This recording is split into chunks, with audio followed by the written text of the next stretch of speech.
speaker on? Yes, There was a hiss I heard this time that they did. yeah. Oh my God. Does it have to be? Air? No, I mean it like air. Yeah, that's what it sounds like. It's coming from the speaker? Is that coming through the wire through the multiphone? Y'all can hear sound. Yeah, but are you guys hearing a buzz? Y'all hearing his in the mic, I mean, inside of your panel? Yeah.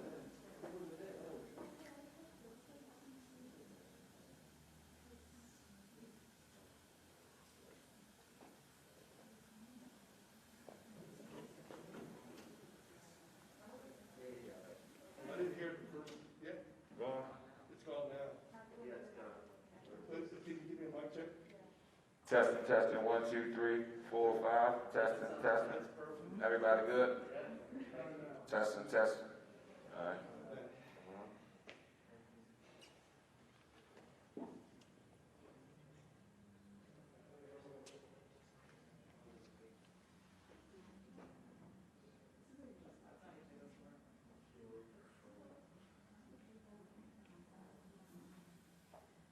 Yeah, that's exactly what. It's something that shortage of it. Yeah. Everything the audience squared away? Oh, we just. Yeah.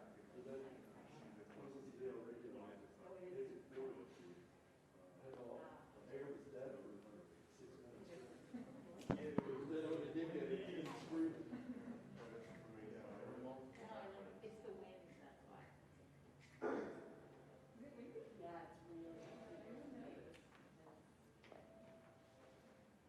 it's really. Yeah, there's a collapse of this lawnmower. Wait, is there something with the wind? I think that, because they had taken the roof off. Oh.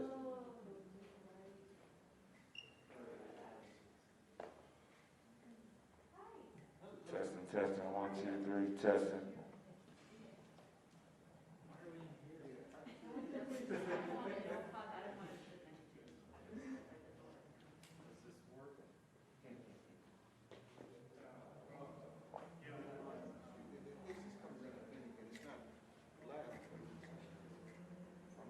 Now it's out, right?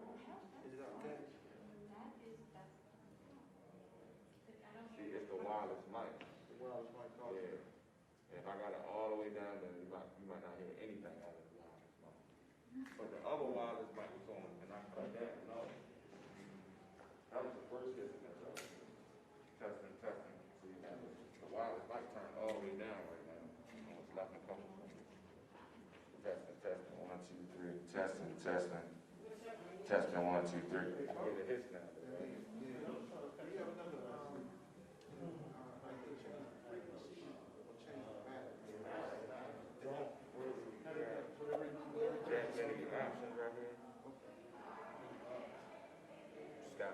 So we had to do is keep the wireless off Until, yeah, but then they would have to know to turn it up, but they got a sticker right here telling them not to touch it.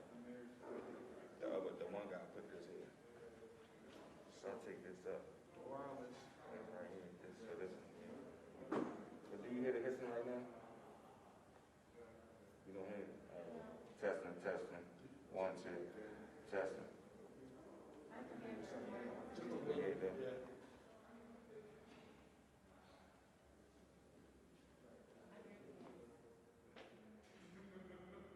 Sounds pretty good now. Testing, testing. 1, 2, 3. Testing, testing. Mic check, mic check.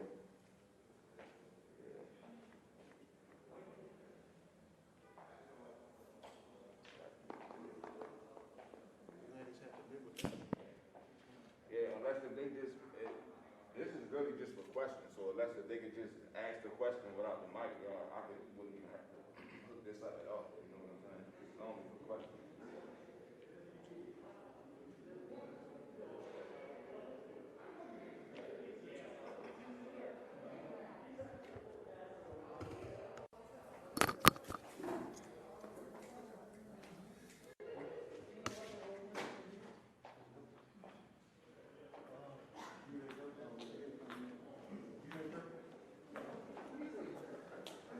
Do you want to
want me to keep the wireless mic off? Put the term in. You need it on? I don't need it, this is for the question.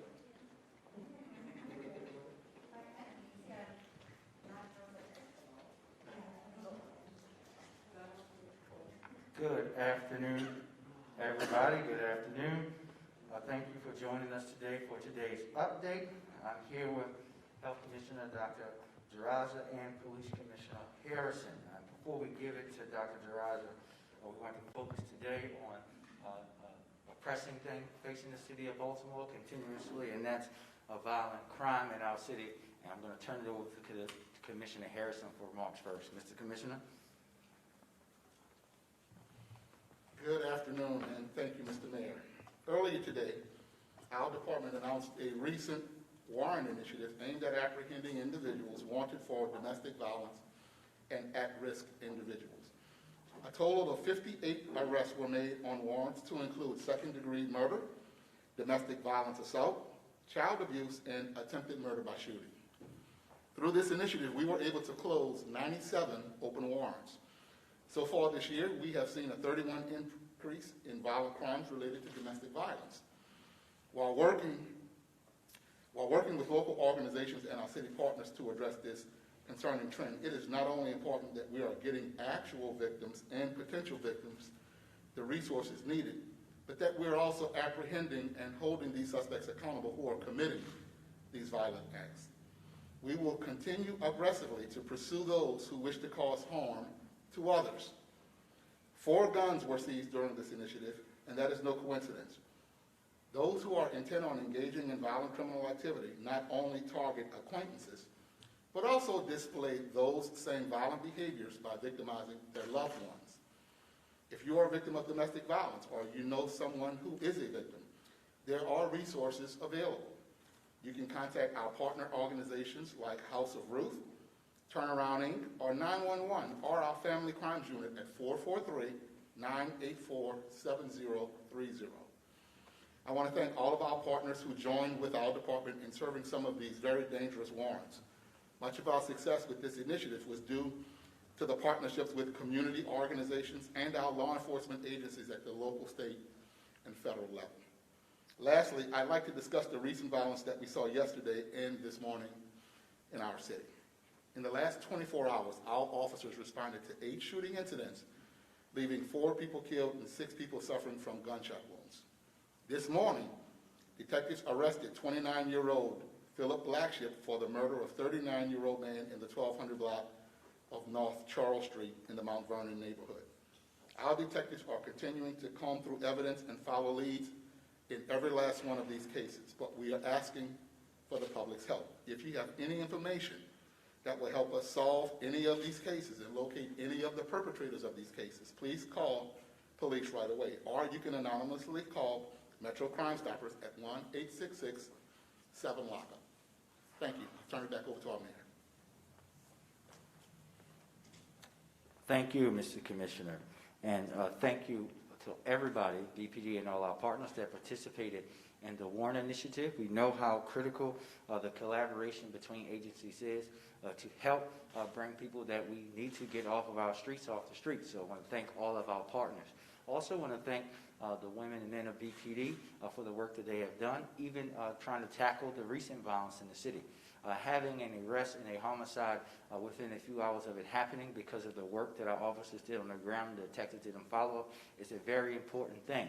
But still, having 7 incidents with 8 victims over a small period of time is not acceptable to us. I met with the police commissioner and his team earlier today and just re-emphasized with them the importance of them being proactive, being in the places and interacting with the people that we know are trying to commit harm on the city. And they will continue to do so. That is what keeps me up at night. That's what keeps me burning the commissioner's phone up at night, is to make sure that we are making a progress on the folks that we need to. We are not where we need to be with reducing homicides and shootings in the city of Baltimore right now. I am not happy. This is not the face of someone who's going to accept the numbers that we have today. And while we have seen some progress in other areas, with total violent crime being down 31% and robberies being down 38%. There are too many people getting shots on the streets of Baltimore City, and we have to push harder on that. But that's not just about them. That's also about us as a community and as a city. That's about us as other agencies in city government. We all have to be better. People should not get shot over stupid beefs. People should not die over small, simple things that we can resolve our conflicts in a different way. We're going to continue to press to get guns off the streets of Baltimore, to get people who are violent off the streets of Baltimore, but we also have to work to build better communities in our city. That pain and loss of life that we've seen, and I want to just offer my condolences to all the victims and families of people that we've lost in Baltimore this week and this year. Again, know that my heart goes out to each and every one of you, and I'm going to continue to press for us to be better and how we're helping to prevent and solve these crimes of violence in our city. I want to now turn to COVID-19. I want to remind everyone that our latest executive order went into effect today at 6 a.m. We know we have decreased the assessment period for us from every 4 weeks to 2 weeks, so we'll be making another assessment next week. Gatherings must comply with any relevant capacity base in the space which they are located. Indoor facilities are limited to 50%. Outdoor recreational establishments at 50%, and outdoor dining is at 75%. You can see the breakdown of that executive order at coronavirus.baltimorecity.gov, and I will now turn it over to Dr. Jaraza for further comment. Good afternoon, and thank you, Mayor Scott, for your leadership and continued support of public health during these challenging times. I'd like to briefly share the data on key COVID-19 metrics in Baltimore City. As of yesterday, we have lost 839 lives to COVID-19. We have had a total of 43,331 cases in Baltimore City, and our latest 7-day average new case count is 143 cases per day. This is a 100% increase from 4 weeks ago. Our latest 7-day average positivity is 3.3%, an increase of 88% from 4 weeks ago. Our hospital utilization rates have remained consistent, with ICUs up slightly at 89% and acute care units down slightly at 86% capacity. Fatalities due to COVID-19 are now averaging approximately 2 deaths per day. While our data still shows some cause for concern and high amounts of community transmission, we are beginning to pass important benchmarks towards our goal of seeing 80% of Baltimore City residents vaccinated.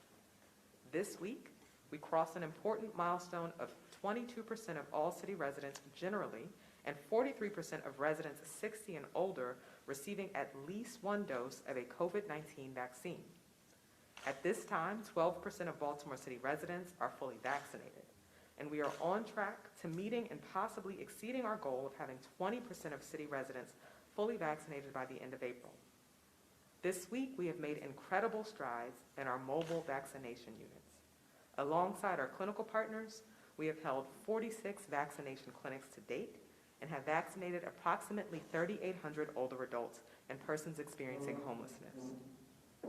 We remain grateful to Johns Hopkins Medicine, MedStar Health, LifeBridge Health, Safeway, and Northern Pharmacy for their collaboration and support with our mobile vaccination units. Today, I'm pleased to also announce that beginning next week, Rite Aid, Ascension St. Agnes, and the University of Maryland Medical System will also begin mobile vaccine operations, further increasing our city's ability to reach older adults and other populations who may have difficulty reaching mass vaccination sites. Next week, the Baltimore City Health Department will be holding first dose mobile vaccination clinics for older adults at the following locations: the Lillian Jones Apartments, Landville Towers, Bell Park Towers, Greens at Irvington Mews, and Wyman House Apartments. We'll also be returning to the following locations: Christchurch Harbor Apartment, Linden Park Apartments, and Bernard E. Mason Apartments for second dose clinics. In addition to our older adult outreach, Baltimore City Health Department teams and our partners will be vaccinating persons experiencing homelessness at Helping Up Mission, Green Spring Station, Turk House, and Baltimore Station No. 2. with the Maryland Department of Health's announcement that by April 27th, all Marylanders will be eligible to receive the vaccine, all Marylanders over 16, that is, we've created a vaccination interest form for all city residents 16 and above on our website. We encourage every city resident with access to the internet to begin pre-registering for the vaccine now, and we will be announcing plans for those without access to the internet to register in the weeks to come. I'd like to be very clear. This list is not necessarily first come, first serve. We continue to have a focus on equity and vaccination of high-risk individuals first with the limited supply of vaccine that we have. We continue to follow Maryland Department of Health vaccine prioritization guidelines for local health departments. Once vaccine availability increases and eligibility expands, we will contact those who have filled out this form and provide them with details regarding how they can schedule a vaccination appointment. This latest general information form joins 2 others we've set up specifically for older adults aged 60 and above who as of this week are now eligible to receive a vaccine, and those residents with intellectual or developmental disabilities, all of which are accessible at bit.ly/BeMoreCovaxInterest. We are asking that older adults, those who have intellectual or developmental disabilities, or their caregivers, please fill out those interest forms, which include a question about whether or not that individual is homebound. This information will inform our outreach efforts over the weeks to come. Those individuals can also call the Maryland Access Point at 410-396-2273 if they don't have internet access, and a representative will help them fill out the form. During the pandemic, the health department has been tracking mobility data of city residents as a means of estimating social distancing utilizing geolocation reports from mobile devices. This mobility index information can be found on our dashboard and shows that over the last several weeks, since late February, we're seeing more residents travel at levels we haven't seen since before last summer's Independence Day COVID-19 case spikes. As we head into another holiday season, I'd like to take the opportunity to remind residents that while we are all anxious to see loved ones, the CDC guidance is clear. Only fully vaccinated individuals can gather indoors with other fully vaccinated people without wearing a mask. You are fully vaccinated if it's been 2 weeks since the initial single dose of a Johnson & Johnson vaccine or 2 weeks post your second doses of the Moderna and Pfizer vaccines. Additionally, if you are vaccinated, the CDC says it's okay to gather indoors with unvaccinated people from one other household without masks unless any of those people or anyone they live with has an increased risk of developing severe COVID-19 illness. So unless you've been fully vaccinated, you should not be celebrating holidays in person with those outside of your immediate household. While vaccination rates are increasing daily, the majority of residents still have not yet been vaccinated. Yet our mobility data suggests that many residents are moving about as if they have been. We need all of our residents to continue practicing the same common sense behaviors that help protect against COVID-19 transmission and help save lives. Wear a mask, practice social distancing, avoid large gatherings, wash your hands, stay home if you're not feeling well. By all means, get tested if you are having symptoms of COVID-19 or if you've been exposed to someone with COVID-19 or with symptoms of COVID-19. If you've seen me at the podium speaking at any point during this year, you've heard me repeat these phrases often. While we continue to push to vaccinate as many people as possible, these behaviors are so critical for preventing another surge in cases of hospitalizations and of deaths. As Mayor Scott said, we now see the light at the end of this long journey, but we haven't reached it yet.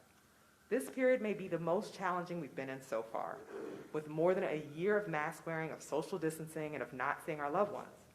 But we're not in the clear yet, and it would be foolish to throw away all of our progress when we're so close to ending the pandemic. Please do your part. Wear a mask when outdoors, practice social distancing, avoid large gatherings, and get the vaccine when you're eligible to do so. Thank you. Thank you, Dr. Jaraza. As you heard, now is not the time to act irresponsibly. That light is coming, but we have to walk cautiously towards that light of the end of the tunnel. I urge everyone to continue to do their part and follow the best practices. Wear your mask, social and physical distance from around folks when you're in public. Wash your hands frequently. Don't intermingle with other folks from other households unless you're following the CDC guidance. All of these things are important, even this long into this pandemic, because if we want to make it out of the other side in the quickest rate possible, those small steps, especially as we go into another holiday season, will be critical for us to make sure that we continue to make it towards the end of this pandemic. And at this time, we'll take a few questions. And I can hear you guys today, so. First, Alexa. Hello, I also had a question for the commissioner. Hold 1 second, Alexa. Let me try that again. I can hear you, but they're recording it. There you go. Check, check. Oh, perfect, okay. I had a question for the commissioner, if that's all right, regarding the recent violence in the past 24 hours. What immediate action is being taken regarding that? Mr. Commissioner. Well, certainly deployment strategies always get adjusted. We monitor what happens in our city every day, really multiple times a day. But we had a good deployment strategy in place, and we just had to make adjustments based on where the majority of the violence occurred.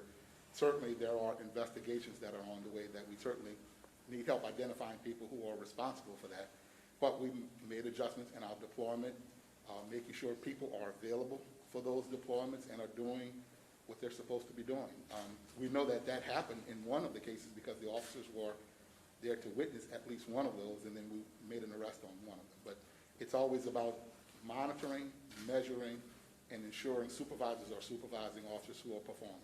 Thank you. And then my second question regarding the investigation with Savannah Payne, the remains that were discovered just yesterday in the harbor. Some neighbors had expressed that they called 911 and it took more than an hour for police to respond. Is that a concern you heard as well as commissioner? Any response to that?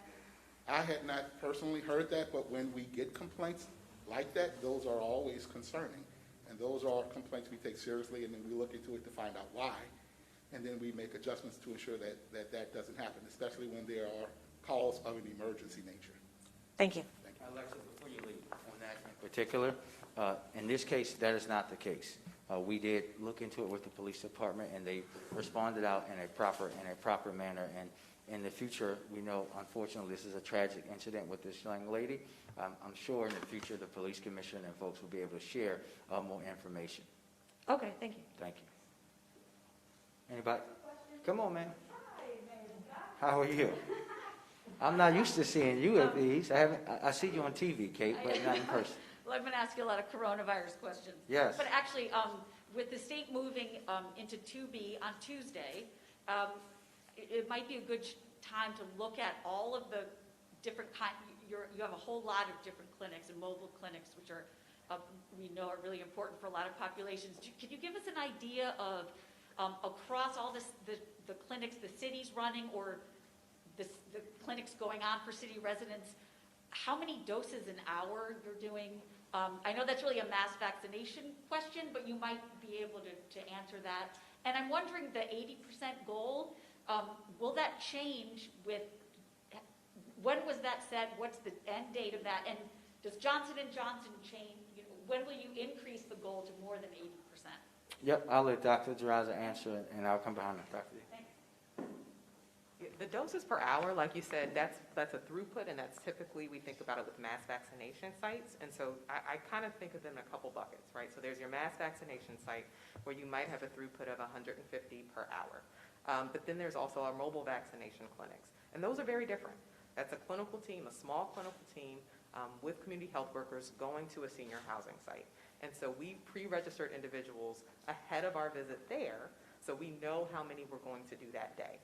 And it's been variable. It might be anywhere from 75 to 150 residents on a given day. So it really just depends on that particular senior or mobile housing site.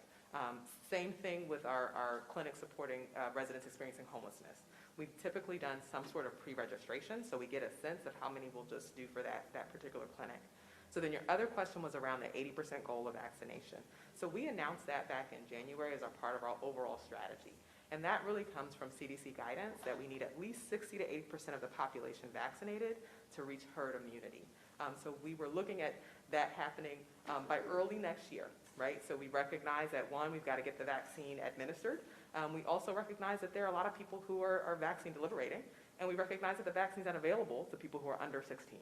So all of those things went into the decision on why we said 80% and why we'll say at the beginning of next year, because it's not yet approved for children, which make up about 20% of the population. And nationwide. Right. That makes sense. And you said by the beginning of next year, you mean beginning of 2021? 2022. 20, sorry. Yeah. Sorry, I just Yeah. okay, beginning of 2020. Okay. Great. And just to add to that too, I think as I visited one of our mobile sites this week in Cherry Hill, we've had a lot of conversations about inequity, just noting that 80% of our mobile vaccinations have gone to African American and seniors in places. And just visiting with the folks in Cherry Hill, Kate, on Monday about this, they were very happy, thinking about the transportation challenges we have in neighborhoods, like thinking about how folks in Cherry Hill, it would be hard for them to get to other places, even though they live with a light rail stop. They have to walk. You know, those seniors would have to walk a big bit of distance to get to that light rail stop, to get up to the convention center or the stadium. So having it go to them is critical, and I know that we're grateful for our partners with the health department, MedStar, Hopkins, all the folks who are helping us with our mobile clinics. Did I hear you say 80%? 80%. Of the vaccines are administered to the elderly in the mobile clinics? Mobile clinics, African Americans, yes, ma'am. Thank you. That's Alexa, I'm about to say, go I ahead. asked them if they had. All right, they were in line, that's I all. did. You go ahead. The last question I had, as you, for the commissioner and the mayor, both aware, city state's attorney made the announcement not to prosecute low-level crimes, including some drug-related crimes. Do you feel this will impact violence in the city? Well, I think what I'll say, Alexa, is that we know that we have to change the way we deal with approaching especially low-level crimes, right? We have the data. Zero tolerance, arresting folks for minor drug offenses did not make Baltimore a safer city. In fact, if you look at it, where we are today, we can say that the outcome of that was the opposite in many, many cases. What we're going to do is continue to progress on how we can be focused on the most violent criminals. We have to reimagine what public safety it is in our city, especially in a city where we have dealt with. When you think about, Alexa, you and I have spent a lot of time over the years talking about gun violence and the amount of people we lose to gun violence. Well, the thing that we don't talk about is that we lose more to that than overdose. And we've been treating in this city, in this country, people who have addiction problems like criminals, and they're not. We have to change that mentality and get them the help that they need. And if any city in America can do it, it's the city that has the world-class health institutions that we do. And I'll let the commissioner comment any further. So, Alexa, I'd agree with the mayor that we are perfectly aligned with the mayor's office and the police department that we're focused on violent crime. And to the extent that not prosecuting minor offenses at the beginning of COVID, leading up to now and then going forward in the future, there is data to support that crime was reduced, but we still have the COVID factor, and we still have to continue that going forward. We want to be focused on violent crime, and we want to make sure people who are caught up and need help actually get the services they need, not necessarily police enforcement.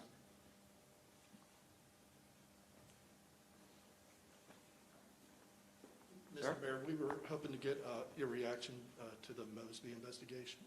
No, thank you. We know, as I said in my State of the City last week, that restoring trust in city government is a top priority for me. I'm aware of the investigation. These investigations will take its place. They have a start course, they have an end course. But I will not be distracted from what the citizens of Baltimore have tasked me to do. And that's where my focus remains. We will not continuously comment on an open investigation. I am focused on the things that we have to do in city government. That's build public safety in Baltimore. Get us through this COVID-19 pandemic and the recovery. Build a better city government that people can respect and understand and believe in. That's what my focus is. Yes, sir. Hi. Just recently, German Chancellor Angela Merkel talked about the COVID variant B117, I think it is, and there's also a P1 variant. yet during this press conference, I've not heard any of you talk about the variants at all and its potential risk of blowing up in the United States and in Maryland. Do you all have any response to that as far as what you all, is it on your radar or whatever? Dr. D?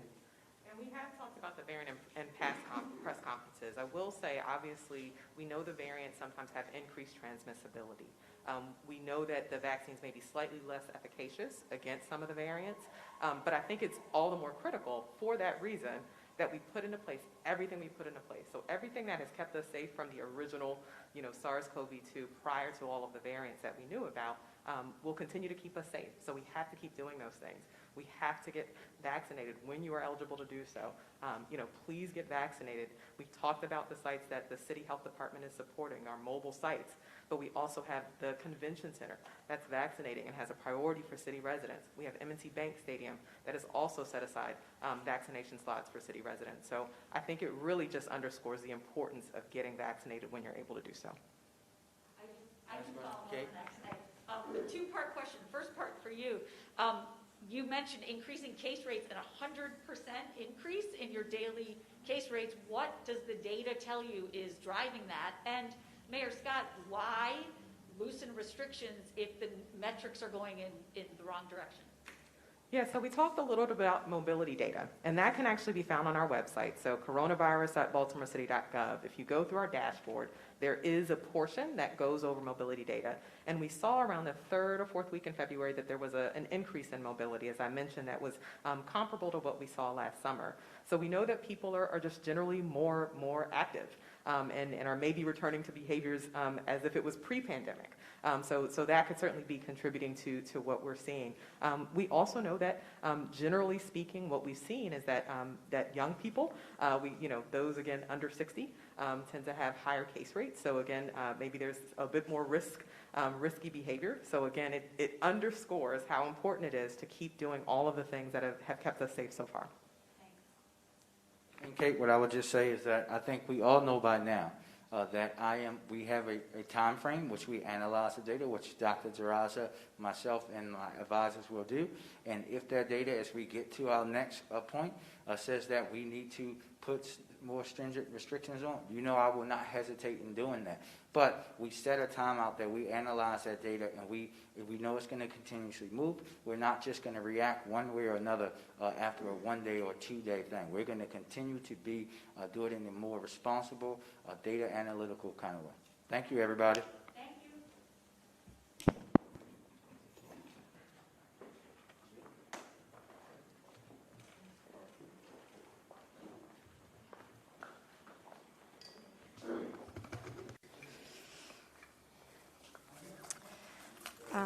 Where are you parked?